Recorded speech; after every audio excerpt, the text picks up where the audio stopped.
শেখ আহমদ সিরহিন্দি রহমতুল্লাহ আলাইহি বড় মাপের একজন বুজুর্গ আলেম ছিলেন। উনি ওনার জিন্দেগির কথা বলতেছেন, জীবনের কথা বলতেছেন। উনি অনেক জীবনে জেল জুলুম কাটছেন, তো নির্যাতনের শিকার হয়েছেন। তো তিনি বলতেছেন যে ছোট্ট একটা আমল আমার জিন্দেগিতে করে আমার পুরো লাইফটা চেঞ্জ হয়ে গেছে। সুবহানাল্লাহ বলেন।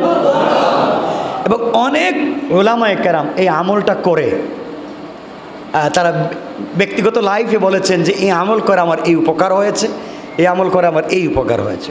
আমি চিন্তা করলাম এত ভালো একটা কাজ, আমরা তো ভালো কোনো জিনিস পাইলে গোপনে রাখি, ঠিক না? বলেন না, গোপনে রাখি। আমি চিন্তা করলাম এত একটা ভালো কাজ আমি একা একা করে তো লাভ নেই, আপনাদেরকেও বলি যে আপনারা আমরা একসাথে মিলে কিছু করি, ঠিক না? হ্যাঁ, যাই হোক, তো শেখ আহমদ সিরহিন্দি রহমতুল্লাহ আলাইহি বলেন কারো বেশি ঋণের বোঝা হয়ে গেছে, এত ঋণ আপনি ঋণ নিয়ে দিশেহারা, এত বেশি ঋণ আপনার ঋণ নিয়ে দিশেহারা, ঋণ পরিশোধের কোনো সুযোগ নাই। আপনি মনে করতেছেন সুসাইড করা ছাড়া পথ নাই, নাহলে ভাগা ছাড়া পথ নাই, এত ঋণ দিব কেমনে? বুঝতেছেন আমার কথা? এক নম্বর, এত জুলুম যে আমি কোথায় যাব, এই জুলুম আর সহ্য হয় না, আমার আর মানে না, মনে হচ্ছে মরে যাই। অথবা আপনার সব ফসলই জমি নষ্ট হয়ে গেছে, সব ফসল নষ্ট, আপনার বিজনেস নষ্ট, দোকান বন্ধ, বিজনেস হচ্ছে না, ফসল নষ্ট, দোকান বন্ধ, জুলুম চলতেছে, ঋণের বোঝা, আপনি নিজে অথবা কোনো সন্তান বিদেশে গেছে, অনেকখানে গিয়ে ইনকাম করতে পারে না, বিদেশ থেকে টাকা পাঠাইতে হয়, আসতেও পারে না, থাকতেও পারে না। এমন বিপদে নাই? পাঠাইছিলেন ছেলেকে বিদেশে, এখন আসতেও পারে না, টাকা নাই, ওখানেও থাকতে পারতেছে না, ইনকামও করতে পারতেছে না, বিপদে আছে। অথবা আপনার 3-4টা উপযুক্ত মেয়ে ঘরে আছে, বিয়ে হচ্ছে না, বিয়ের প্রস্তাব নিয়ে আসলে ফিরে যায়। অথবা বিয়ে দিয়েছিলেন, ওকে তালাক দিয়েছে, আপনার ঘরে এখন থাকতেছে। এমন ঘটনা নাই? এমন বিপদে আছে। অথবা আপনার একটা ছেলে ভালো ছিল, বখাটেদের সাথে মিলে সেও বখাটে হয়েছে, এখন ফেন্সিডিল খায়, ইয়াবা খায়, বাবা খায়, খারাপ। এত বিপদে থাকবার পরে, অথবা আপনি যে কোনো ধরনের বিপদে পড়ে আছেন, এত কঠিন বিপদে থাকবার পরে আপনি বাঁচার কোনো পথ নাই। কতগুলা বিপদ বলছি না? বাঁচার পথ নাই, পেরেশানি।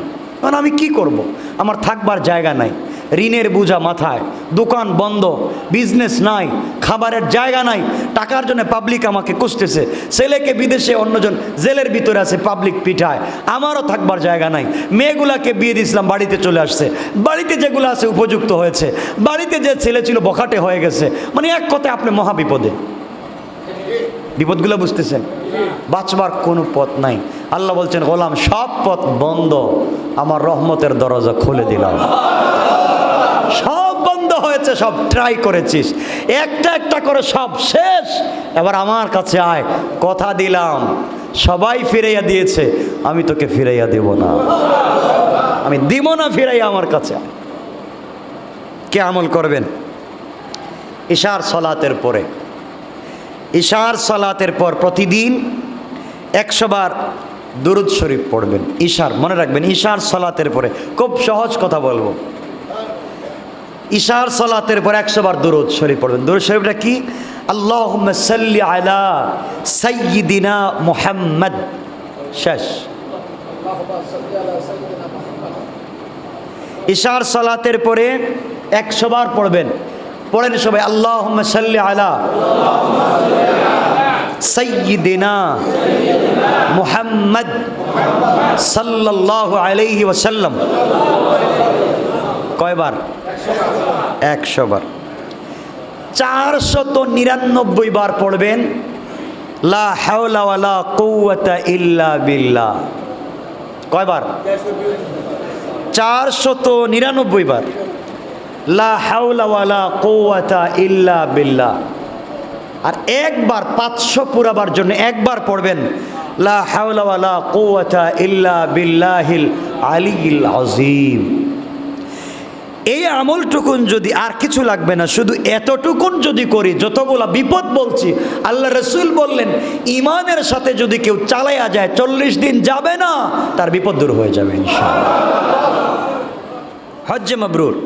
হজরতে আব্দুল্লাহ বিন মুবারক, ইমাম বুখারীর দাদা উস্তাদ, ইমাম বুখারীর দাদা উস্তাদ আব্দুল্লাহ বিন মুবারক রহমতুল্লাহ আলাইহি একবার হজ্জে গেলেন।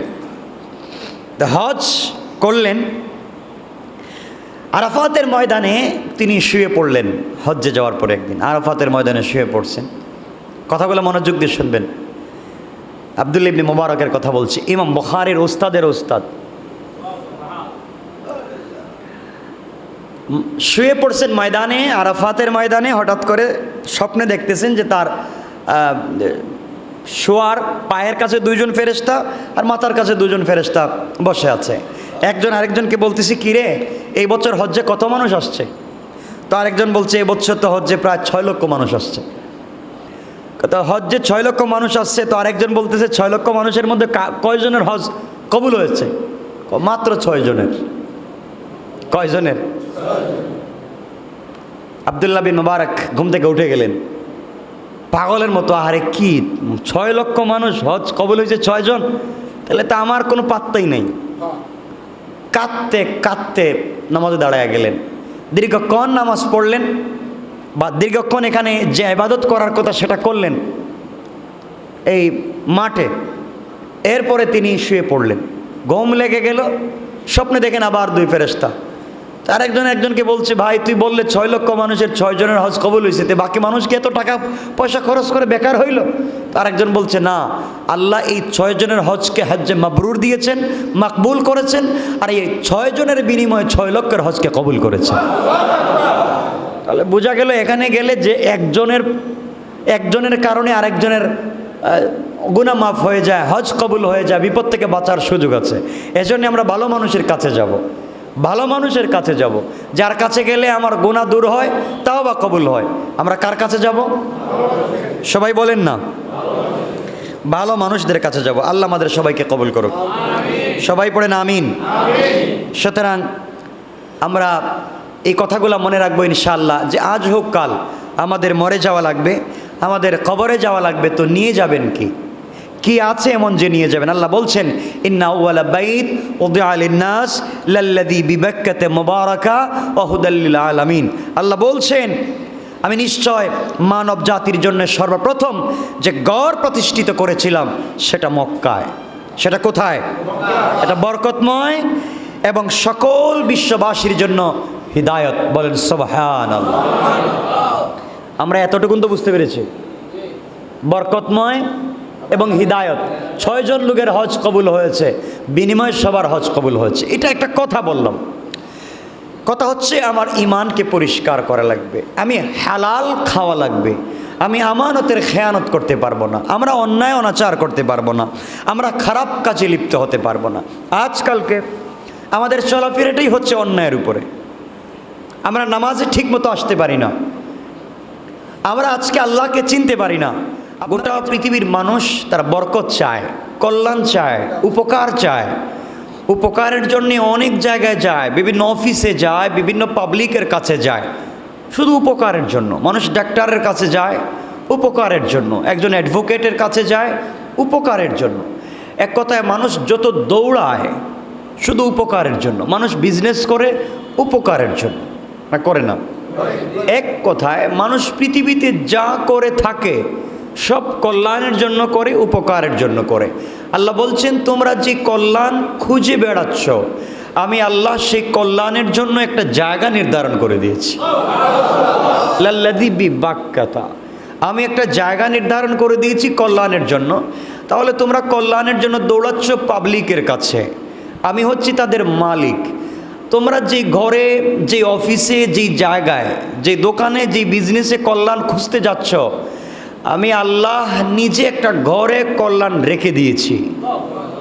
সে ঘরটা আমি রেখেছি লাল্লাযী বিবাক্কাতা, মক্কা শহরেই ঘরটা রেখে দিয়েছি। এখানে গেলে তোমাদের 2টা কাজ হবে। তোমরা যে গোটা জিন্দিগি দৌড়াচ্ছ বরকতের জন্য, রহমতের জন্য, কল্যাণের জন্য, উপকারের জন্য, ওখানে যদি ঢুকতে পারো ইমান নিয়ে, তাহলে অবশ্যই তোমরা দুনিয়া এবং আখিরাতের কল্যাণ নিয়ে আসতে পারবে। লাল্লাযী বিবাক্কাতা মুবারাকা, তোমরা বরকত নিয়ে আসতে পারবে দুনিয়া এবং আখিরাত, কল্যাণ নিয়ে আসতে পারবে দুনিয়া এবং আখিরাত। এক কথায় যারা মক্কা শহরে ঢুকে যায়, এটা নিরাপদ জায়গা, কাবার কাছাকাছি চলে যায়, আল্লাহ যে ঘর বানিয়েছেন ঘরের নাম বলেন নাই, এটা হচ্ছে বাইতুল্লাহ। এই ঘরের নাম কি?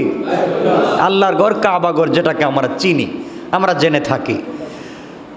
আমরা এখানে যাই বরকতের জন্য, এক নম্বর। এরপরে বলছেন ওয়া হুদাল লিল আলামিন, এবং গোটা দুনিয়ার মানুষের জন্য হিদায়ত। বলেন সুবহানাল্লাহ, বলেন হিদায়ত কার জন্য? মানুষের জন্য, সবার জন্য হিদায়ত, সকলের জন্য হিদায়ত। যে এখানে হিদায়তের নিয়ত করে আল্লাহর প্রতি বিশ্বাস করে যাবে, সে হেদায়ত নিয়ে আসতে পারবে। তাহলে পরিষ্কার সকল মানুষের জন্য হেদায়ত ঠিকই, কিন্তু যাওয়ার প্রক্রিয়া হচ্ছে আপনি আপনার ইউনিফর্ম পরে যেতে পারবেন না। আপনি যদি বিশেষ কোনো জায়গায় যান, আপনি যদি কোনো লিমিটেড জায়গায় যান যেখানে সিকিউরিটি থাকে, আপনি ওখানে যেতে হলে আপনার গাড়ি রেখে যেতে হবে, আপনার পকেটের জিনিস রেখে যেতে হবে, যাওয়া লাগে না? আপনি সব কিছু রেখে এরপরে সিকিউরিটির কাছে আপনার পুরা বায়োডাটা তথ্য দিয়ে তারপরে যাওয়া লাগবে। তো আল্লাহ বলছেন এটা আমার ঘর, আমি বরকতের জন্য দিয়েছি। বরকত যদি নিতে চাও, হেদায়েত যদি পেতে চাও, তাহলে ঘরে ঢুকবার আগে তুমি তোমার বায়োডাটা দাও যে তুমি আমাকে বিশ্বাস করো কিনা। তুমি যদি সত্যিকার অর্থে আমাকে বিশ্বাস করে আমার ঘরে এসে থাকো, আমার প্রতি ঈমান নিয়ে আমার ঘরে এসে থাকো, আমি তোমাকে কথা দিলাম, আর কিছু দেই আর না দেই, তোমাকে দুটো জিনিস দিব, একটা হচ্ছে বারাকা আর একটা হচ্ছে হিদায়া। সুবহানাল্লাহ বলেন। আর কিছু লাগে? আমরা বরকত চাই, কল্যাণ চাই, কল্যাণ পেয়ে গেলাম। আখেরাতে আমরা হিদায়ত চাই, জান্নাত চাই, আল্লাহ বলছেন জান্নাতও দিলাম। তো দুনিয়াও পেলাম, আখেরাতও পেলাম। আল্লাহ বলছেন তোমাদের সিকিউরিটি আছে। এখানে তোমাদের যদি আইডেন্টি ক্রাইসিস থাকে, তোমাদের যদি ক্রাইসিস থাকে, তোমাদের পরিচয়টা পরিষ্কার করো যে তোমরা আমি আল্লাহকে বিশ্বাস করো, এই বিশ্বাস নিয়ে আমার ঘরে আসতে হবে। এখানে ভিন্ন বিশ্বাস নিয়ে আসার কোনো সুযোগ নাই। আমার কাছে আসতে হলে আমার প্রতি বিশ্বাস নিয়ে আসতে হবে। সুতরাং আল্লাহ বলছেন এই ঘরটা আমি নির্ধারণ করে রেখেছি মানুষের কল্যাণের জন্য। কার কল্যাণ? মানুষের কল্যাণের জন্য। ইন্না আউওয়ালা বাইত উদিআ লিন-নাস উদিআ লিল-মুমিন উদিআ লিল-মুসলিম, বলেন নাই যে ঘরটা বানিয়েছি শুধু মুসলমানদের কল্যাণের জন্য, মুসলমানদের হিদায়তের জন্য, একথা বলেন নাই, সবার জন্যে। কার জন্যে? অনেক কথা এখানে আছে, আমরা সব কথা বলবো না, সময় সুযোগ মতো আমরা এই কথাগুলো শুনবো ইনশাআল্লাহ। তাহলে আমরা আজকে এক কথাটুকুন এখান থেকে জানতে পারলাম, পৃথিবীর প্রথম ঘর বানিয়েছেন কে? বলেন কার জন্য? কার জন্য? ঘরটা কোথায়? মক্কায়। বাক্কা ছিল, এটা মক্কা, মক্কা শহরে। কোথায়? কেন বানিয়েছেন?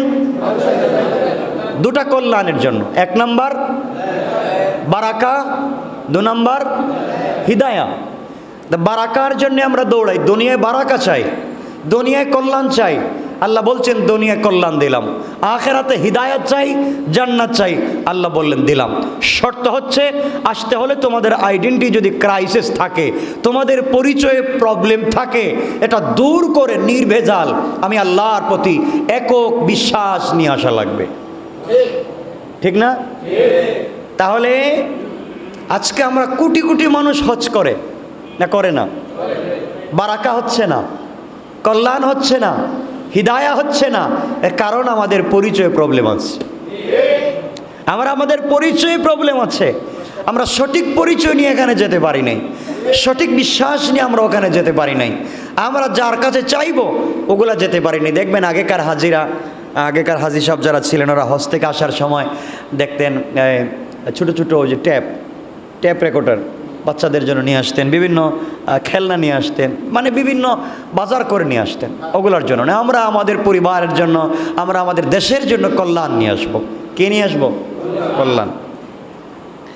যাই হোক, এই ঘরের ঘোষণা করেছিলেন মানুষের মাঝে হজরতে ইব্রাহিম আলাইহিস সালাম, সেটা অনেক কথা, আমরা সেদিকে যাব না। আমি কয়েকটা কথা বুঝাতে চাচ্ছি। এক নম্বর, আল্লাহ বলছেন মাম্মাতা ওয়ালাম ইয়াহুজ্জা ওয়া আলাইহিল হাজ্জু ফালইয়ামুত ইনশা ইয়াহুদি ও ইনশা নাসরানি। আল্লাহ বলছেন ইয়াহুদিয়ান ও ইনশা নাসরানিয়ান, যার উপরে হজ ফরজ, যার উপরে হজ ফরজ, অবশ্যই পালনীয়।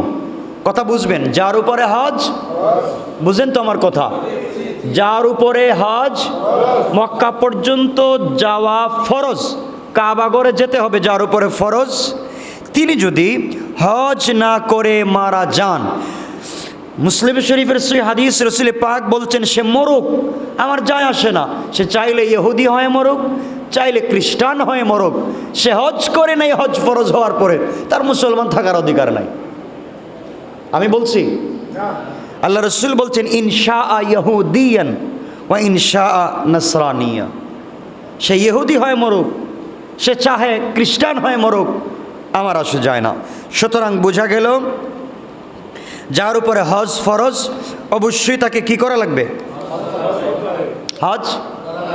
আমরা তো অনেক বাহানা খুঁজি না, খুঁজি না, আমরা অনেক বাহানা খুঁজি। কি বাহানা খুঁজি?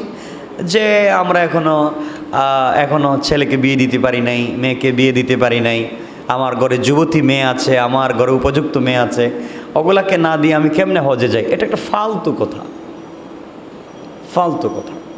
আপনি যাদের চিন্তা করে হজ্জে গেলেন না, এটা ফরজ জিনিস, আপনি পালন না করে মরে গেলেন, তো আপনি জাহান্নামী। কারণ কার কখন বিয়ে হবে, বিয়ে হবে না, আপনি সারাদিন চিন্তা করেন কত স্মার্ট মেয়ে আছে, কত স্মার্ট ছেলে আছে, কত এডুকেটেড পারসন ছেলে মেয়ে আছে, 45, 50, 60 হয়েছে, বিয়ে হয় নাই, আছে না? তো আপনি চাইলে ওটা পারবেন না, এটা আল্লাহর হাতে। আল্লাহ বলছেন এটা তার কাছে, সূরা লোকমানের শেষ দিকে বলছেন এক আয়াতে, সবগুলো কথা বলে ফেলেছেন। সুতরাং আপনি ছেলেকে বিয়ে দিতে পারেন নাই, মেয়েকে বিয়ে করাতে পারেন নাই, সম্পত্তি বন্টন করতে পারেন নাই, আপনার দুনিয়ার ভেজাল আছে, এগুলো আপনি শেষ করতে পারেন, এই জন্য হজ্জে যাচ্ছেন না, এটা ধোঁকা। এটা কি বলেন না? ধোঁকা। এরপরে অনেকে চিন্তা করে আমার একটা ঘর নাই, আমি বউ বাচ্চাকে কোথায় রেখে যাব, আমি যদি এখান চুর ডাকাত ঢুকে যায় আমার ফ্যামিলিকে নষ্ট করে ফেলবে, এই চিন্তা করে যাচ্ছি না। আসলে আপনি এতদিন ঘরে ছিলেন, তাইলে কি আপনি হেফাজত করেছেন? হেফাজত করেছেন কে? হারাম চিন্তা, এগুলো হারাম। যারা হজ ফরজ হওয়ার পরেও হজ না করে মারা যান, তাদের ঘরে আর যাই হোক শান্তি পাওয়া যাবে না, আর যাই থাকুক শান্তি থাকবে না। বুঝাতে পেরেছি? হজ ফরজ হওয়ার পরেও যদি কেউ হজ করে না, আর যাই থাকুক অঘরে শান্তি থাকবে না, কঠিন কঠিন রোগ, মুসিবত, বিপদ এই ঘরটাকে ঘিরে রাখবে। আমার কথা না, এটা হাদিসের কথা। এখন বলবেন যে আমাদের কাছে তো নগদ টাকা পয়সা নাই। কি নাই? নগদ টাকা পয়সা নাই, তাহলে আমরা হজ্জে যাব কেমনে? নগদ টাকা পয়সা না থাকলেও হজ করা যায় এবং হজ করতে হয়। এটাকে আমি বুঝাচ্ছি এভাবে, আপনারা মনে রাখবেন। মৌলিক চাহিদার বস্তু ব্যতীত, মৌলিক চাহিদার বস্তু ব্যতীত যত সম্পত্তি থাকবে, যে কোনো সম্পত্তি বিক্রি করে আপনাকে হজ করা ফরজ। ইমদাদুল ফতোয়া 2 নম্বর খণ্ড 155 নম্বর পৃষ্ঠা। মৌলিক চাহিদা ব্যতীত যত সম্পত্তি থাকবে, আপনি যে কোনো সম্পদ বিক্রি করে হজ করবেন। বুঝাইতে পারছি? মৌলিক চাহিদা কি? আপনার মৌলিক চাহিদার একটা হচ্ছে ঘর বাড়ি, এটা থাকবার জায়গা, আপনার একটা ঘরের দরকার থাকবার মতো। মৌলিক চাহিদার একটা জিনিস হচ্ছে আপনার ফসলি জমির দরকার, বা বিজনেস হয় যেখান থেকে আপনি আনকোণে বছরে খেতে পারেন, এমন একটা জিনিসের দরকার, হোক দোকান, হোক বিজনেস, হোক ফসলি জমি। কথা কি বুঝাতে পারতেছি? মৌলিক চাহিদা পূরণ হয় পরিমাণ সম্পত্তি যদি থাকে, ফসলি জমি হোক, বিজনেসের ঘর হোক, বাড়ির ভাড়া হোক, যেটা দিয়ে আপনার বৎসরের খাবার চলে, এই পরিমাণ সম্পত্তি ছাড়া যদি এক্সট্রা আপনার ফসলি জমি থাকে, আপনার দোকান থাকে, আপনার বাড়ি থাকে, আপনার ফ্ল্যাট থাকে, আপনার ইউজ করা ব্যতীত গাড়ি থাকে, আপনার ফ্যাক্টরির মেশিন থাকে, এক্সট্রা মৌলিক চাহিদার বিপরীতে বিক্রি করে হজ করা ফরজ। বোঝাতে পারছি? আমরা ভুল পথে চলছি। বিক্রি করে হজ করা ফরজ। যেমন বিক্রয়যোগ্য কিছু গাছ আছে আপনার কাছে, গাছ 1-2 লাখ টাকার গাছ আছে, এটা বিক্রয়যোগ্য। এটা ছাড়াই, গাছ ছাড়াও আপনার মৌলিক চাহিদা পূরণ হচ্ছে, পুরা বছর আপনি চলতে পারতেছেন, ফ্যামিলিকে খাওয়ানোর পরে আপনি ভালো চলতে পারতেছেন, আপনার ঋণ নাই। কিন্তু গাছগুলা 2-2.5 লাখ টাকা, বা হজ ফরজ হয় পরিমাণ সম্পত্তি, আপনাকে গাছগুলা বিক্রি করে হজ্জে যাওয়া ফরজ। বোঝাতে পেরেছি? এখন দেখেন তো, এই পরিমাণ সম্পত্তি আমাদের নাই, আমাকে বলতে হবে নাই, যাচ্ছি না কেন? আপনারা চিন্তা করেন, হুজুর বয়স তো হয় নাই, বয়স হোক না 50-60, তো এই বয়সে আপনি হজে কী করবেন? আপনাকে ঠেলাই তৈব, পুশ চেয়ারে করে ধাক্কাই তৈব। আপনি তো জোয়ান সময় যাইতে পারেন নাই, আপনি হাতিমে কাবা ধরতে পারেন, সময় যেতে পারেন নাই। আপনি কোমর উঁচা পরিমাণ যে পাথর আছে মাকাম ইব্রাহিম, এখানে নামাজ পড়ার মতো শক্তি আপনার বডিতে নাই। আপনি ধাক্কায়, আপনি হজরে আসওয়াদে চুম্বন করবার মতো শক্তি নাই। আপনি এখন গিয়েছেন, 3 জন আপনাকে কাঁধে করে নিয়ে যাওয়া লাগে। আপনি এতদিন কোথায় ছিলেন? কথা কি বুঝাতে পারি নাই? এটা ফরজ বিধান। 1 নাম্বার, আপনার মৌলিক চাহিদা পূরণ হয় পরিমাণ জমি যদি থাকে, এই জমি ছাড়া অন্য যদি জমি থাকে, এক্সট্রা জমি, এই জমি বিক্রয় করা হোক, ফসলের জমি হোক, আপনার বিজনেসের জমি, যেটাই হোক, বিক্রি করে আপনাকে হজ করা ফরজ। 2 নাম্বার, যদি আপনার মালিকানায় বিক্রয় করা যায় পরিমাণ গাছ থাকে বা এই ধরনের কোনো সম্পত্তি থাকে, আপনার মৌলিক চাহিদার বিপরীতে বিক্রি করে হজ করা, বলেন না? না বিশ্বাস হচ্ছে না? না হলে প্রশ্ন করতে পারবেন। 3 নাম্বার, যাদের কাছে কোম্পানি আছে, ফ্যাক্টরি আছে, মিল, ফ্যাক্টরি, ইন্ডাস্ট্রি আছে, আপনার ফ্যাক্টরি চলে, মেশিন আছে, এক্সট্রা মেশিন আছে আপনার অফিসে, ফালাই রাখছেন, কোনো কাজে লাগতেছে না, অফিসে আপনার কোম্পানির কাজে লাগাচ্ছেন না, এক্সট্রা পড়ে আছে, চালু করার ইচ্ছা নাই, এই মেশিন বিক্রি করে হজ করা ফরজ। বোঝাতে পারতেছি আমি কথাগুলা? আপনার কাছে একটা মিল কারখানা আছে, একটা ফ্যাক্টরি আছে, বন্ধ, তালা দেওয়া, আপনি এটা চালু করার কোনো ইচ্ছা নাই, কিন্তু এই ফ্যাক্টরি ছাড়াও আপনার পুরো বছর চলে যায় পরিমাণ সম্পত্তি আছে। বোঝাতে পারতেছি? এই ফ্যাক্টরি ছাড়াও পুরো বছর চলে পরিমাণ সম্পত্তি আছে, আপনি এটা বিক্রি করে হজ করা, বলেন না সবাই? ফরজ। এক কথায়, যে সম্পদ আপনার মৌলিক চাহিদার অতিরিক্ত, যেই সম্পদ আপনার মৌলিক চাহিদা, চিকিৎসা, বাসস্থান, আপনার খাওয়া দাওয়া, এগুলা ছাড়া যেই সম্পত্তি আপনার অতিরিক্ত, এগুলাকে কোনো রূপভাবে ব্যবহার করার ইচ্ছা নাই, হজ্জের মৌসুম চলে আসছে, আপনি বিক্রি করে ক্যাশ টাকা করে হজ করা কি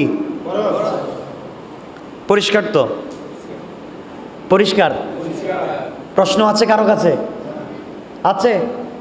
হজ করবেন অবশ্যই। দেখেন এখন চিন্তা করে আসেনি আপনাদের কাছে, যদি থাকে আপনাকে ফরজ। নামাজ যেমন ফরজ, হজ করা ফরজ। আরেকটা বিষয় হচ্ছে মহিলাদের হজ। এখন স্বামীর টাকা আছে, স্বামী বলছেন চলো তোমাকে নিয়ে হজে যাই, তো কী লাভ? এটা হজ হবে কিন্তু ফরজ না। বুঝাইতে পারছি? স্বামীর টাকায় স্ত্রী হজ, স্ত্রীর টাকায় স্বামীর হজ, এটা ফরজ না। যার কাছে টাকা আছে তার উপরে হজ ফরজ, যার টাকা নাই তার উপরে হজ ফরজ না। এখন আপনার 100 কোটি টাকা আছে, আপনার স্ত্রীর 100 টাকাও নাই। কথা বুঝাতে পারছি? আপনার স্ত্রীর উপরে হজ ফরজ না। আপনি চাইলে নিয়ে যেতে পারেন, এটা আপনার একান্ত ব্যাপার, আপনি টাকা খরচ করেন তার পিছনে, এটা আমাদের আপত্তি নাই, কিন্তু ফরজ কোনো বিষয় না। কথা হচ্ছে স্ত্রীর বা যে পৃথিবীর যে কারণ নিজস্ব সম্পত্তি থাকতে হবে। স্ত্রীর যদি নিজস্ব টাকা থাকে সেই টাকার উপরে হজ ফরজ। কথা কি বোঝাতে পারতেছি? তো স্ত্রীর কার টাকার উপরে হজ ফরজ? তাহলে স্ত্রীর টাকা, এটা কার টাকা বলেন না? স্ত্রীর টাকা যেটা, এটা কার? না স্বামীর? স্বামীর টাকা, এটা কার? স্বামীর, স্ত্রীর না। তাহলে এখান থেকে বুঝতে পারলাম কেউ কারো পকেট থেকে টাকা চুরি করা যাবে না, এটা যার যার টাকা, নিলেই হারাম। হ্যাঁ, আপনার যদি অনুমতি থাকে নেওয়ার তাহলে আপনি নিয়েন। তাহলে এখানে বোঝা গেল যে মহিলাদের হজ ফরজ হবে তখন যখন তার কাছে সম্পত্তি থাকবে। স্বামীর টাকা থাকলে স্ত্রীর উপরে হজ ফরজ না। এবং স্ত্রীর নিজস্ব টাকা বলতে স্বামীর টাকা বুঝায় না। স্ত্রীর নিজস্ব টাকা বলতে স্বামীর টাকা বুঝায় না। স্ত্রীর নিজস্ব টাকা বলতে বাবার বাড়ি থেকে পাওয়া সম্পত্তি। পরিষ্কার? স্ত্রীর সম্পদ বলতে বাবার বাড়ি থেকে পাওয়া সম্পত্তি। এটা কার? স্ত্রীর হক। মারা গেলে আপনি পান আর আপনার সন্তান পাক।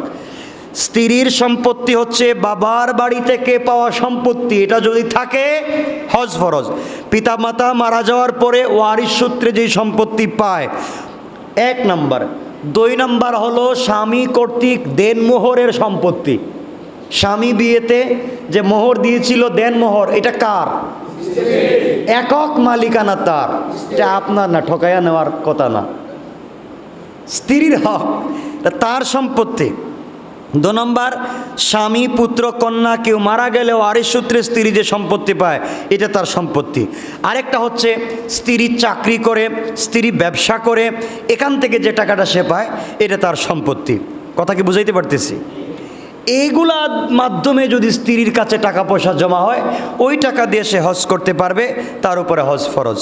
কিন্তু মহিলার নিজের টাকা দিয়ে হজ করতে গেলে একজন পুরুষের যদি লাগে 2 লাখ টাকা, মহিলার লাগবে কত? কিছু বলেন না দেখি। 4 লাখ টাকা লাগবে।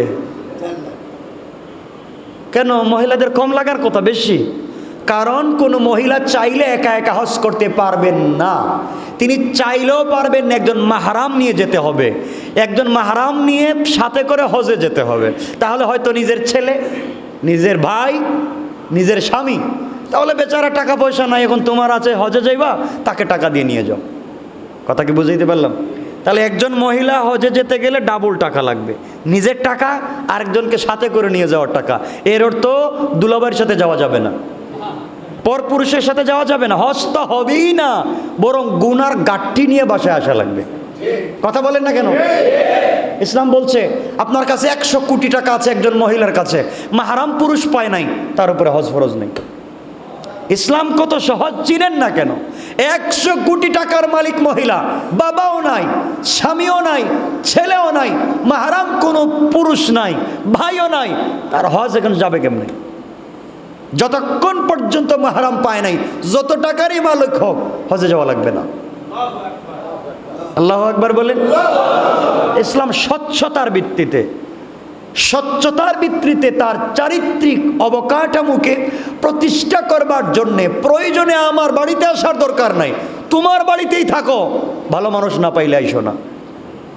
কথা বুঝেন নাই? এরপর ইসলাম বলে নাই যে রাস্তা বাইরেও বেগানা। কত সহজ ইসলাম। এরপরও ইসলাম বলছে না যে আসো রাস্তায় বের হো না। হজ্জে যাইতে যদি আল্লাহ নিষেধ করেন মাহরাম পুরুষ ছাড়া, তে মার্কেটে যাওয়ার আদেশ দিয়েছেন না? মনে হয় দিয়েছেন। তো এতটুকুনি বললাম, বাকি আপনারা বুঝবেন। ফরজ বিধানকে আল্লাহ ক্লোজ করে দিচ্ছেন মাহরাম না পাওয়ার কারণে। আমরা এতটুকুন তো বুঝতে পেরেছি, আলহামদুলিল্লাহ বলেন না? প্রশ্ন আছে কারো? বলেন, কিছু থাকলে বলেন। আছে? নাই।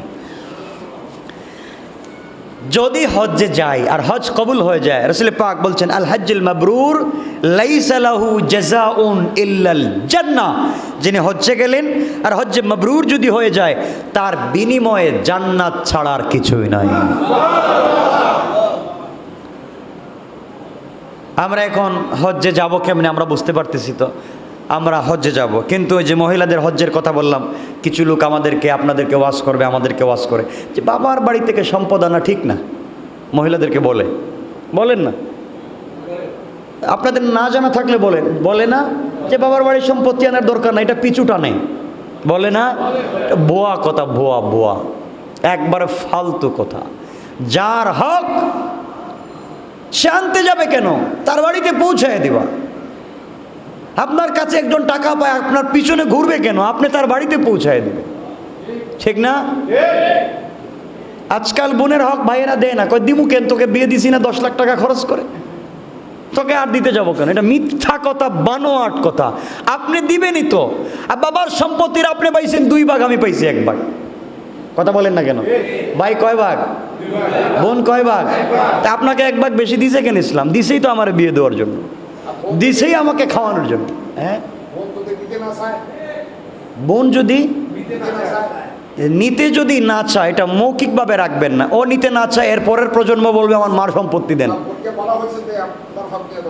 না, তাহলে রেজিস্ট্রি করে দিতে হবে। বোন বলবেন যে আসো রেজিস্ট্রি করে দাও, তুমি যে নিবা না এটা কাগজে কলমে লিখে দাও। লিখিতে দিলাম ভিন্ন বিষয়ে কোনো আপত্তি নেই। মৌখিক কোনো জিনিস রাখবেন না, মুখে কোনো জিনিস নাই। হ্যাঁ, যাই হোক, আমরা এভাবেই তাহলে কথাগুলো বুঝতে পেরেছেন তো ইনশাল্লাহ। হজ্জে মাবরুর। হজরতে আবদুল্লাহ বিন মুবারক, ইমাম বুখারীর দাদা উস্তাদ, ইমাম বুখারীর দাদা উস্তাদ আবদুল্লাহ বিন মুবারক রহমতুল্লাহ আলাইহ একবার হজ্জে গেলেন। হজ করলেন, আরাফাতের ময়দানে তিনি শুয়ে পড়লেন। হজ্জে যাওয়ার পরে একদিন আরাফাতের ময়দানে শুয়ে পড়ছেন। কথাগুলো মনোযোগ দিয়ে শুনবেন। আবদুল্লাহ ইবনে মুবারকের কথা বলছি, ইমাম বুখারীর ওস্তাদের ওস্তাদ। শুয়ে পড়ছেন ময়দানে, আরাফাতের ময়দানে। হঠাৎ করে স্বপ্নে দেখতেছেন যে তার শোয়ার পায়ের কাছে 2 জন ফেরেশতা আর মাথার কাছে 2 জন ফেরেশতা বসে আছে। একজন আরেকজনকে বলতেছে, কি রে, এই বছর হজ্জে কত মানুষ আসছে? তো আরেকজন বলছে, এই বছর তো হজ্জে প্রায় 6 লক্ষ মানুষ আসছে। তো হজ্জে 6 লক্ষ মানুষ আসছে, তো আরেকজন বলতেছে 6 লক্ষ মানুষের মধ্যে কয়জনের হজ কবুল হয়েছে? মাত্র 6 জনের। কয়জনের? আবদুল্লাহ বিন মুবারক ঘুম থেকে উঠে গেলেন পাগলের মতো। আরে কি, 6 লক্ষ মানুষ হজ কবুল হয়েছে 6 জন? তাহলে তো আমার কোনো পাত্তাই নেই। কাঁদতে কাঁদতে নামাজে দাঁড়ায় গেলেন। দীর্ঘক্ষণ নামাজ পড়লেন, বা দীর্ঘক্ষণ এখানে যে ইবাদত করার কথা সেটা করলেন এই মাঠে। এরপরে তিনি শুয়ে পড়লেন, ঘুম লেগে গেল। স্বপ্নে দেখেন আবার 2 ফেরেশতা। আরেকজন একজনকে বলছে, ভাই তুই বললে 6 লক্ষ মানুষের 6 জনের হজ কবুল হয়েছে, তো বাকি মানুষকে এত টাকা পয়সা খরচ করে বেকার হইল? আরেকজন বলছে, না, আল্লাহ এই 6 জনের হজকে হজ্জে মাবরুর দিয়েছেন, মাকবুল করেছেন, আর এই 6 জনের বিনিময়ে 6 লক্ষের হজকে কবুল করেছেন। তাহলে বোঝা গেল এখানে গেলে যে একজনের কারণে আরেকজনের গুনাহ মাফ হয়ে যায়, হজ কবুল হয়ে যায়, বিপদ থেকে বাঁচার সুযোগ আছে। এজন্য আমরা ভালো মানুষের কাছে যাব, ভালো মানুষের কাছে যাব, যার কাছে গেলে আমার গুনাহ দূর হয়, তাও বা কবুল হয়। আমরা কার কাছে যাব? সবাই বলেন না, ভালো মানুষদের কাছে যাব। আল্লাহ আমাদের সবাইকে কবুল করুক। সবাই পড়েন আমিন। সুতরাং আমরা এই কথাগুলো মনে রাখবো ইনশাআল্লাহ, যে আজ হোক কাল আমাদের মরে যাওয়া লাগবে, আমাদের কবরে যাওয়া লাগবে। তো নিয়ে যাবেন কি আছে এমন যে নিয়ে যাবেন? আল্লাহ বলছেন, ইন্না আউওয়ালা বাইত উদিআ লিন-নাস লাল্লাযী বিবাক্কাতা মুবারাকা ওয়া হুদাল লিল আলামিন। আল্লাহ বলছেন, আমি নিশ্চয় মানব জাতির জন্য সর্বপ্রথম যে গড় প্রতিষ্ঠিত করেছিলাম সেটা মক্কায়। সেটা কোথায়? এটা বরকতময় এবং সকল বিশ্ববাসীর জন্য হিদায়ত। বলেন সুবহানাল্লাহ। আমরা এতটুকুন তো বুঝতে পেরেছি, বরকতময় এবং হিদায়ত। 6 জন লোকের হজ কবুল হয়েছে, বিনিময়ে সবার হজ কবুল হয়েছে। এটা একটা কথা বললাম।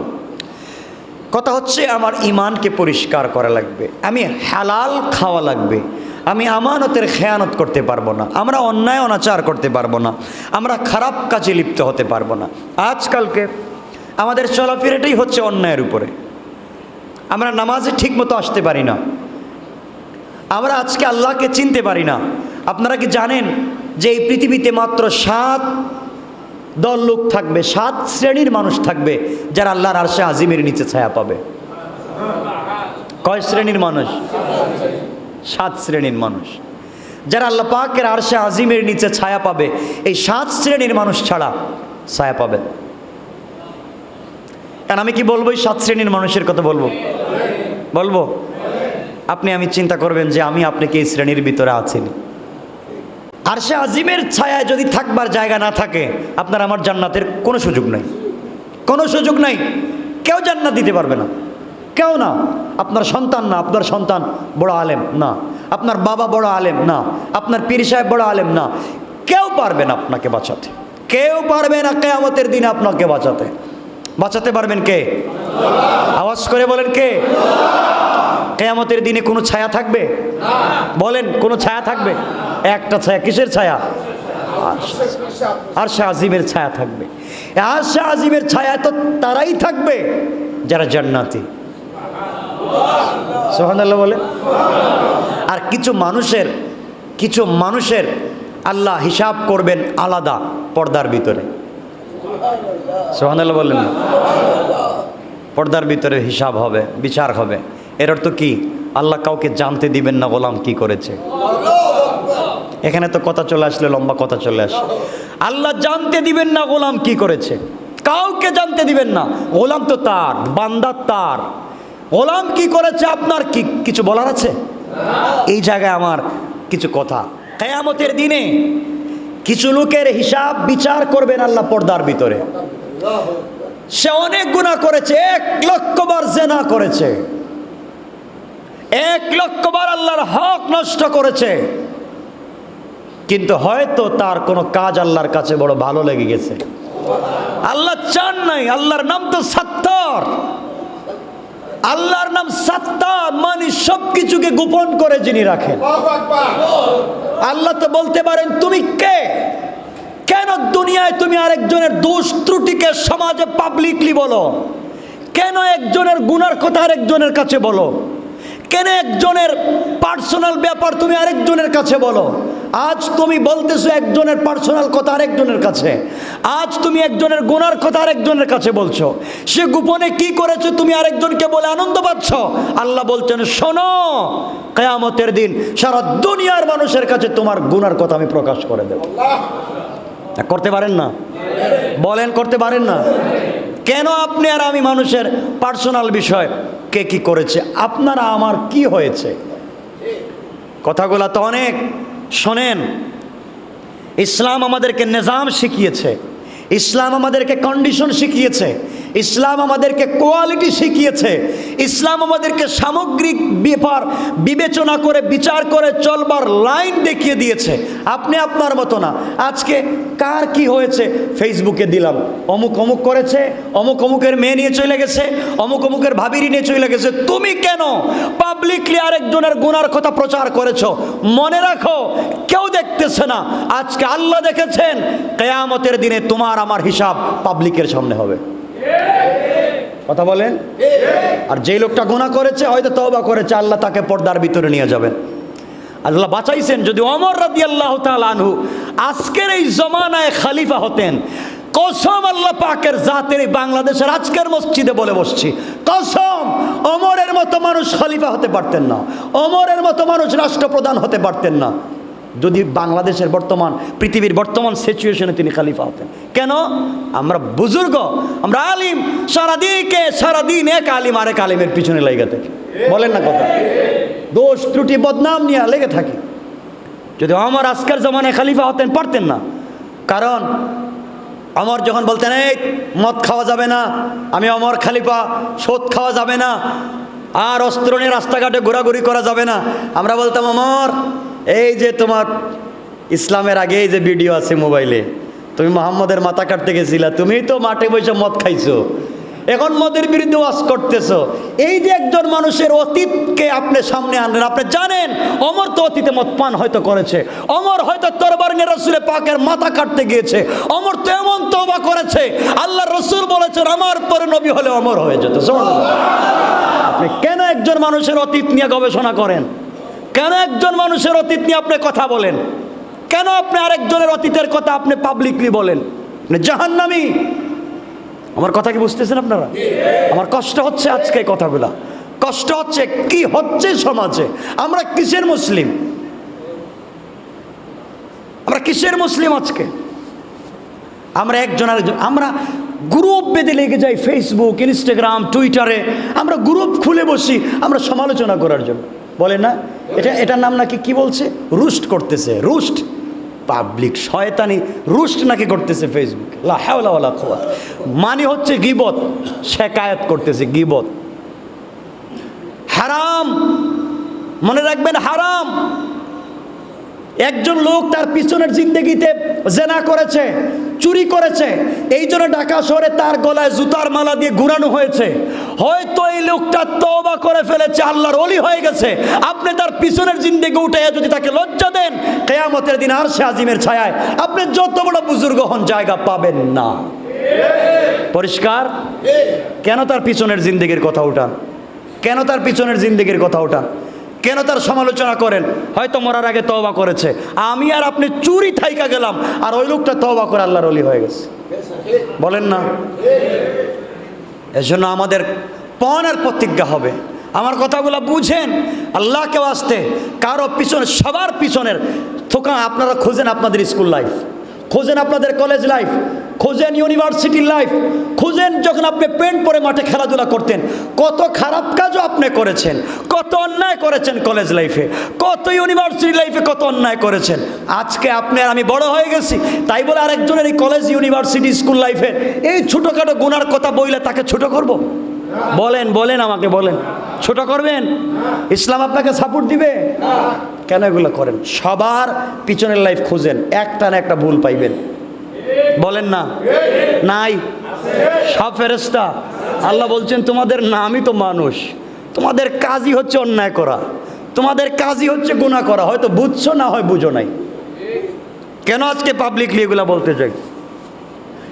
এরপরে আরও অনেক কথা। আজকে আমরা কি করি?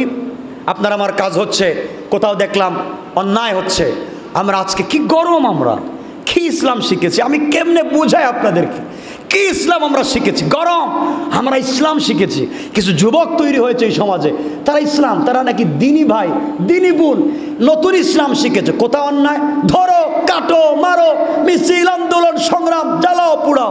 কোথায় ইসলামে পেয়েছেন এগুলো? আপনি কোথায় ইসলামে পেয়েছেন? দেখান রসুল কোথায় জ্বালাও পোড়াও করেছেন, কোথায় আগুন ধরাইছেন, কার বাড়িতে আগুন দিয়েছেন, কারে পিটাইয়া মারছেন? বলেন না কেন? করেছে রসুল কোথাও? পাইলেন আর রাস্তায় বের হয়ে গেলেন। সৎ কাজের আদেশ, অসৎ কাজের নিষেধের নামে যা মন চায় তা করে যাচ্ছি। সৎ কাজের আদেশ দিবেন, অসৎ কাজের নিষেধ করবেন, তাই বলতে বিচার আপনার হাতে উঠে নেওয়ার অধিকার নাই, আইন আপনার হাতে উঠে নেওয়ার অধিকার নাই। কথা বলেন না কেন? আমি আপনি একজন অন্যায় করেছে, বলতে পারি এটা অন্যায়, আমি বলতে পারি ভাই এটা ভুল পথে যাইও না, ওদিকে চলে আসো, বলতে পারি না? তাই বলতে আমার হাতে আইন উঠে তারা পিটাই মাইরে ফেলামো? বলেন না কেন? এটার নামই তো উগ্রতা, এটার নামই তো উগ্রতা, এটার নামই তো সন্ত্রাসবাদ, এটার নামই তো জঙ্গিবাদ। এভাবে কিছু লোক করে করে আজকে সমাজটাকে বিষাক্ত করে দিয়েছে। আইন নিজের হাতে উঠায় নিয়েছে। রাষ্ট্রের আইন আমার হাতে উঠাতে যাব কেন? আমার কাজ সৎ কথা বলা, আমার কাজ অসৎ পথ থেকে লোককে বাঁচানো। আর রাষ্ট্রের কাজ হচ্ছে আইন, আইন করে, বিচার করে, সালিশ করে সমাধান করা। আমার কাজ নয়, আমার কাজ পৌঁছে দেওয়া। বাল্লিগু আন্নি ওয়ালাউ আয়া, আমার কাজ হচ্ছে আমার পক্ষ থেকে পৌঁছে দেওয়া। রাষ্ট্রের কাজ হচ্ছে বিচার করা। বিচার আমার হাতে উঠে নেব কেন? বলবো রাষ্ট্রে তো ইসলাম নাই। বলেন না কেন? নাই আর আছে? আপনাকে কে বলছে? বুখারীর সহিহ হাদিস, বুখারীর সহিহ হাদিস, রাসূল বলছেন যেই রাষ্ট্র এখনো নামাজ পড়তে নিষেধ করে না, যেই রাষ্ট্র এখনো হজ্জে যাইতে নিষেধ করে না, যেই রাষ্ট্র এখনো মসজিদে তালা দিচ্ছে না, যেই রাষ্ট্র বলছে আমার দেশে আজান হবে না, নামাজ হবে না, এমন যেই রাষ্ট্রে বলবে না, এই রাষ্ট্রে আপনি রাষ্ট্রের বিরুদ্ধাচরণ করে আইন আপনার হাতে উঠায় নেওয়া হারাম। বলেন না? বিশ্বাস হচ্ছে না? বিশ্বাস হচ্ছে না? রসুল পাক যখন মক্কায় ছিলেন, মক্কার রাষ্ট্র তার হাতে ছিল? বলেন না? রসুলের হাতে ছিল? রসুল বলছেন এই কোথায় আবু জাহাল, আবুল আহাব, তোমরা নেতা, বড় বড় মদ খাওয়া যাবে না, মদের লাইসেন্স দেওয়া যাবে না, পতিতালয়ের লাইসেন্স দেওয়া যাবে না। বলছেন? বলছেন? বলেন নাই? তিনি বলছেন শুধু সৎ কাজ, বাবা এটা হালাল, বাবা এটা হারাম। তার চাচাকে বলছেন কালিমা পড়েন, মুসলমান হয়ে যান, কবরে যান। না, বলছেন কালিমা যদি না পড়েন মাথার থেকে, শরীর থেকে কল্লা আলাদা করে দিব। বলছেন না, আইন হাতে উঠে নেবেন না, আইন আল্লাহর ওয়াস্তে হাতে উঠে নেবেন না। আমার কাজ হচ্ছে বাবা পড়ো লা ইলাহা ইল্লাল্লাহ, পড়লে দাখালাল জান্নাহ, আর না পড়লে দাখালান নার। এই শেষ আমার দায়িত্ব। কথা বুঝতে পেরেছেন? ইসলাম যদি রাষ্ট্রে পৌঁছে যায় তখন রাষ্ট্রীয়ভাবে আইন করবে। আমরা যা করে যাচ্ছি যা মঞ্চে আজকে সন্ত্রাসবাদ উগ্রবাদকে সমাজে আমরা প্রচার করছি। বলেন কথা ঠিক বলি নাই? কেন কেন এগুলা করতে যাচ্ছি?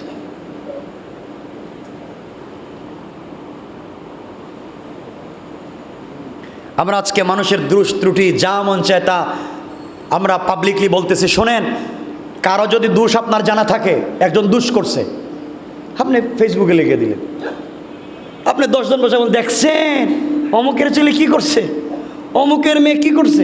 এই কাজটা আপনাকে কে শেখাইছে? কে শিখাইছে এই কাজ করতে?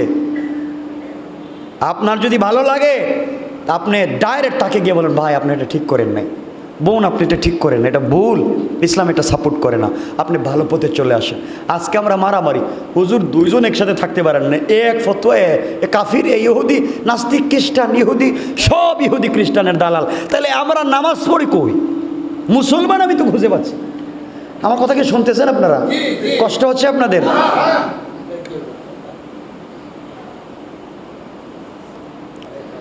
বুখারীর সহিহ হাদিস শুনেন, বুখারীর সহিহ হাদিস, তাবরানী, নাসাই, ইবনে মাজাহ সহিহ হাদিস। রাসূল পাক সাল্লাল্লাহু আলাইহি সাল্লাম বলেছেন, কেউ যদি কারো জানা দোষ গোপন করে, জানা দোষ, কথা বুঝেন তো? জানা দোষ, আপনি জানেন তার ভিতরে একটা দোষ আছে, আপনি জানেন আমার ভিতরে একটা দোষ আছে, আপনি জানেন আমি এই অন্যায় করেছি, পাবলিকলি বললে আমার সম্মান থাকবে না। আপনি ভুল করেছেন আমি জানি, বললে আপনার সম্মান। আমরা বললাম এই তো সেই তো, তুমি আমার বিরুদ্ধে দাঁড়াইছো না, তোমার সব বইলা দিব, সব পাবলিকরে বইলা দিব, প্রয়োজনে সংবাদ সম্মেলন করে তোমার বিরুদ্ধে মিছিল দিব। কথা বলেন না কেন? তুমি যার যার সাথে চলো সবার কাছে তোমার বদনাম বলবো। রাসূল পাক কি বলছেন শুনেন, রাসূল পাক বলছেন, তোমরা যদি কারো দোষ ত্রুটি জানার পরে কাউকে না বইলা নিজের কাছে রাইকা দাও, আইয়ামে জাহেলিয়াতের যুগে জীবন্ত মেয়েদেরকে যেভাবে কবর দেওয়া হতো, ওই জীবন্ত মেয়েটাকে কবর থেকে যদি কেউ উঠাইয়া, মরে গেছে যেইটা 10-15 বছর আগে জীবন্ত একটা মেয়েকে কবর দেওয়া হয়েছে, মরে হাড্ডি গুড্ডি ওখানে নাই, লাশ নাই, চামড়া নাই, এই মেয়েটাকে যদি আবার কবর থেকে কেউ জিন্দা করতে পারে, ওর যে সওয়াব হবে, একজন আরেকজনের বদনাম জানে, গুনার কথা জানে, পাবলিকলি না বলে যদি গোপন করে মরা মানুষকে জীবিত করলে যেই সওয়াব, তার চেয়ে 1000 গুণ বেশি সওয়াব। কেন বুঝি না এগুলো? কেন বুঝি না? কেন পাবলিকলি কথাগুলো পাবলিকলি বলতে চাচ্ছে?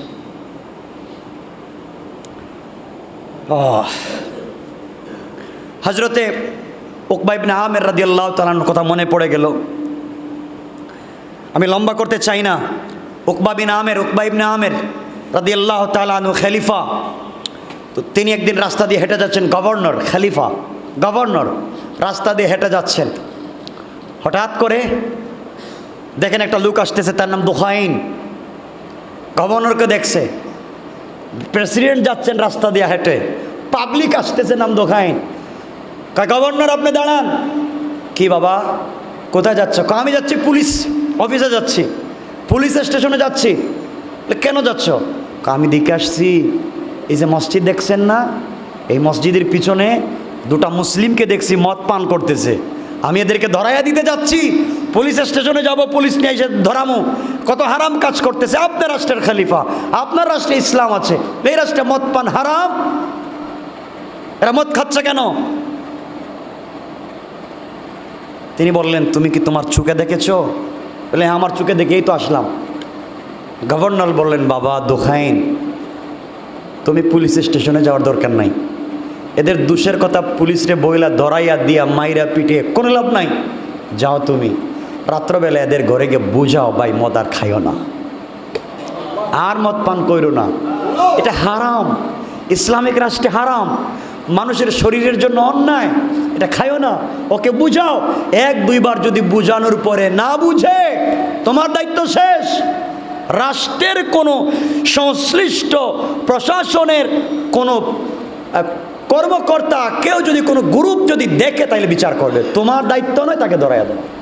কথা বলেন না কেন? ইসলামী স্বচ্ছতার ভিত্তিতে চলে। আর আপনি আমি বলে না, আমি কেমনে চলি? আমরা তো কি হয়েছি একমাত্র আল্লাহই জানেন, আমরা তো নিজেই বুঝতে পারতেছি না। এজন্য আল্লাহকে ওয়াস্তে আমরা অন্যায় পথে যাব না। কিয়ামতের দিন বুঝবেন, তাআওয়ানু আলাল বিররি ওয়াত তাকওয়া, বুঝবেন কিয়ামতের দিনে, ওয়ালা তাআওয়ানু আলাল ইসমি ওয়াল উদওয়ান। আল্লাহকে ওয়াস্তে এই জন্য আমরা জানলে কারো দোষ ত্রুটি বলবো না। তো কি করব বলেন না, কি করব? তুমি বলেন, জানলাম অন্যায়, কি করব? তাকে বুঝাবো, ভাই তুমি এটা অন্যায় করেছ, এটা হারাম, এটা অন্যায় পথ। দেখলাম এখানে একজন মদ খাইতেছে, যা খা, খাইতেছি হাতুড়ি নিয়ে, দুলে গালে দুটো হাতুড়ি কিনে এর নিয়ে আচ্ছা মতো পিঠে মাইরা ফেলাইলে। ঠিক করলেন আপনি? কেন আপনি মারতে গেলেন? কেন আপনি আরেকজনকে মারতে গেলেন? কেন আপনার হাতে আইন উঠে নিয়েছেন? এগুলো অন্যায়। ইসলাম কখনোই উগ্রতাকে সাপোর্ট করবে না। সুতরাং আল্লাহকে ওয়াস্তে আমরা অন্যায় পথে চলবো না, ইনশাআল্লাহ। বলেন, আমি আগে আমাকে দেখি, আপনি আপনাকে দেখেন যে আমি কেমন ভালো মানুষ, এখনও 5 ওয়াক্ত নামাজ পড়তে পারতেছি কিনা, এখনও হালাল খেতে পারতেছি কিনা, আমি আমার ছেলে মেয়েকে নামাজি বানাতে পারতেছি কিনা, আমি আমার পরিবারকে ধার্মিক বানাতে পারলাম কিনা, আমার ঘরে কোরআন তেলাওয়াত হয় কিনা, আমার ঘরে জিকির হয় কিনা, আমার ঘরে তাওবা চালু আছে কিনা, আমার ঘরে দ্বীনের তালিম আছে কিনা, আমার ঘরে অন্যায় জেনা বেবিচার আছে কিনা, এগুলাতে নেই। কথা বুঝতে পেরেছেন? নিজেকে ঠিক করতে হবে। আমাকে বাঁচাই, আমি ভালো হয়ে যাই, সমাজ এমনি ভালো হয়ে যাবে। এজন্য আমি ভালো হওয়া লাগবে। কে ভালো হওয়া লাগবে? বলেন সবাই। আমি ভালো হওয়া লাগবে, আমাকে ভালো বানাতে হবে, আমি ভালো হয়ে যাই। এরপরে রাসূলে পাক মক্কায় ছিলেন, আইন তার হাতে উঠে আনেন নাই, কারণ তিনি একজন সাধারণ নাগরিক মক্কার। তিনি ইসলামের কথা বলেন, তিনি দাওয়াত দেন, আইন তার হাতে নাই। ইসলাম তাকে বলছেন আইন প্রয়োগ করো, মানুষকে পিটাও মারো। যেদিন মদিনায় গেছেন, রাষ্ট্রে ইসলাম কায়েম হয়েছে, তখন তিনি আইন প্রয়োগ করেছেন। বলেন না, না মিথ্যা বলছি কথাগুলো? আমরা ভুল পথে যাই। সুতরাং আল্লাহকে ওয়াস্তে ইসলামের মৌলিক বিষয়গুলো আমরা মানব। বলেন আল্লাহুম্মা আমিন। আরো জোরে বলেন আমিন। অনেক কথা বলার ছিল, আমাদের সময় তো শেষ, সময় তো শেষ হয়ে গেছে। সুতরাং আর কথাকে লম্বা করতে চাই না। বলছিলাম 7 শ্রেণীর মানুষের কথা বলবো, যারা আরশে আজিমের ছায়ার নিচে থাকে। দরকার নাই, সময় কমে গেছে। আল্লাহ যদি বাঁচায়, না আল্লাহ যদি বাঁচায়, অন্য সপ্তাহে আমরা বলবো 7 শ্রেণীর মানুষ। দেখবেন আমি আসেনি, আপনি আসেননি, এই প্রকারে এই 7 শ্রেণী ছাড়া আর কেউ আরশে আজিমের ছায়ায় থাকবার সুযোগ নাই। দেখবেন যদি আমার মধ্যে এগুলো না থাকে, আমিও নাই। আল্লাহ আমাদের সবাইকে হেফাজত করুক, আমিন। সবাই বলেন আমিন। ইনশাল্লাহ বলবো। শুধু একটা আমলের কথা আমি বলি, আলোচনা শেষ করব। প্রত্যেক জুমাই তো আমল বলি না, বলি না? এটা দায়িত্ব নিয়ে বলতেছি আমলের কথা। কারণ আমি একবার ওই গেল 1 বছর আগেই, পড়ালেখা তো হচ্ছে কিন্তু সব হাদিস হয় না। তো হঠাৎ দেখি একটা হাদিস আসছে দারকুতনিতে, যে রাসূল পাক যখন আলোচনা করতেন, ওয়াজ নসিহত করতেন, তখন ওয়াজের শেষে সবাইকে বলতেন তোমাদেরকে কিছু বলবো? সাহাবায়ে কেরাম বলছেন এতক্ষণ তো বললেনই, এতক্ষণ তো বলছেন, এখন নতুন করে আবার কি বলবেন? যে এতক্ষণ যা বলছি তা না, এখন সহজ। এতক্ষণ তো 1 ঘন্টা ইসলাম বুঝাইলাম, তোমরা কি বুঝছো আর না বুঝছো জানি না, বাট এখন তোমাদেরকে একটা আমল বলবো, আমল করলে বুঝো আর না বুঝো জান্নাতে যাইতে পারবা। সুবহানাল্লাহ পড়েন না? এর জন্য এতক্ষণ তো বলি, বলতে বলতে তো জিন্দেগি শেষ। 6-7 বছর থেকেই বলতেছি, কি বলতেছি আমি নিজে বুঝছি না, আপনাদেরকে বোঝাতে পারতেছি জানি না, কিন্তু শেষে এই কথাটা বলি যে একটা আমল বলতেছি। আর যাই হোক, 1-2 জন যদি আমল করে লাইফ কামিয়াব হয়ে যাবে ইনশাআল্লাহ। আর আমরা অনেক ভালো, আমরা আমল শুনি এবং আমল করি কমপ্লিটলি, আমরা এটাকে প্র্যাকটিস করি আমরা পার্সোনাল লাইফে। আমি বুঝি, কারণ অনেকে আমাকে জিজ্ঞাসা করেন, অনেকে আমাকেই বলেন হুজুর এটা কেমনে করব, ওইটা কেমনে করব। যাই হোক, আমি ছোট্ট করে বলে দিই, শেখ আহমদ সিরহিন্দি রহমতুল্লাহ আলাই, মনে রাখবেন, শেখ আহমদ সিরহিন্দি রহমতুল্লাহ আলাই বড় মাপের একজন বুজুর্গ আলেম ছিলেন। উনি ওনার জিন্দিগির কথা বলতেছেন, জীবনের কথা বলতেছেন। উনি অনেক জীবনে জেল জুলুম কাটছেন, তো নির্যাতনের শিকার হয়েছেন। তিনি বলতেছেন যে ছোট্ট একটা আমল আমার জিন্দিগিতে করে আমার পুরো লাইফটা চেঞ্জ হয়ে গেছে। সুবহানাল্লাহ বলে। এবং অনেক উলামায়ে কেরাম এই আমলটা করে তারা ব্যক্তিগত লাইফে বলেছেন যে এই আমল করে আমার এই উপকার হয়েছে, এই আমল করে আমার এই উপকার হয়েছে। তা আমি চিন্তা করলাম এত ভালো একটা কাজ, আমরা তো ভালো কোনো জিনিস পাইলে গোপনে রাখি, ঠিক না? বলেন না, গোপনে রাখি। আমি চিন্তা করলাম এত একটা ভালো কাজ আমি একা একা করে তো লাভ নেই, আপনাদেরকেও বলি যে আপনারা আমরা একসাথে মিলে কিছু করি, ঠিক না? হ্যাঁ, যাই হোক, তো শেখ আহমদ সিরহিন্দি রহমতুল্লাহ আলাইহি বলেন কারো বেশি ঋণের বোঝা হয়ে গেছে, এত ঋণ আপনি ঋণ নিয়ে দিশেহারা, এত বেশি ঋণ আপনার ঋণ নিয়ে দিশেহারা, ঋণ পরিশোধের কোনো সুযোগ নাই। আপনি মনে করতেছেন সুসাইড করা ছাড়া পথ নাই, নাহলে ভাগা ছাড়া পথ নাই, এত ঋণ দিব কেমনে? বুঝতেছেন আমার কথা? এক নম্বর, এত জুলুম যে আমি কোথায় যাব, এই জুলুম আর সহ্য হয় না, আমার আর মানে না, মনে হচ্ছে মরে যাই। অথবা আপনার সব ফসলই জমি নষ্ট হয়ে গেছে, সব ফসল নষ্ট, আপনার বিজনেস নষ্ট, দোকান বন্ধ, বিজনেস হচ্ছে না, ফসল নষ্ট, দোকান বন্ধ, জুলুম চলতেছে, ঋণের বোঝা আপনি নিজে অথবা কোনো সন্তান বিদেশে গেছে, এখানে গিয়ে ইনকাম করতে পারে না, বিদেশ থেকে টাকা পাঠাইতে হয়, আসতেও পারে না, থাকতেও পারে না। এমন বিপদে নাই? পাঠাইছিলেন ছেলেকে বিদেশে, আসতেও পারে না, টাকা নাই, ওখানেও থাকতে পারতেছে না, ইনকামও করতে পারতেছে না, বিপদে আছে। অথবা আপনার 3-4টা উপযুক্ত মেয়ে ঘরে আছে, বিয়ে হচ্ছে না, বিয়ের প্রস্তাব নিয়ে আসলে ফিরে যায়। অথবা বিয়ে দিয়েছিলেন, ওকে তালাক দিয়েছে, আপনার ঘরে এখন থাকতেছে, এমন ঘটনা নাই? এমন বিপদে আছে। অথবা আপনার একটা ছেলে ভালো ছিল, বখাটেদের সাথে মিলে সেও বখাটে হয়েছে, এখন ফেন্সিডিল খায়, ইয়াবা খায়, বাবা খায়, খারাপ। এত বিপদে থাকবার পরে, অথবা আপনি যে কোনো ধরনের বিপদে পড়ে আছেন, এত কঠিন বিপদে থাকবার পরে আপনি বাঁচার কোনো পথ নাই। কতগুলা বিপদ বলছি না? বাঁচার পথ নাই, পেরেশানি।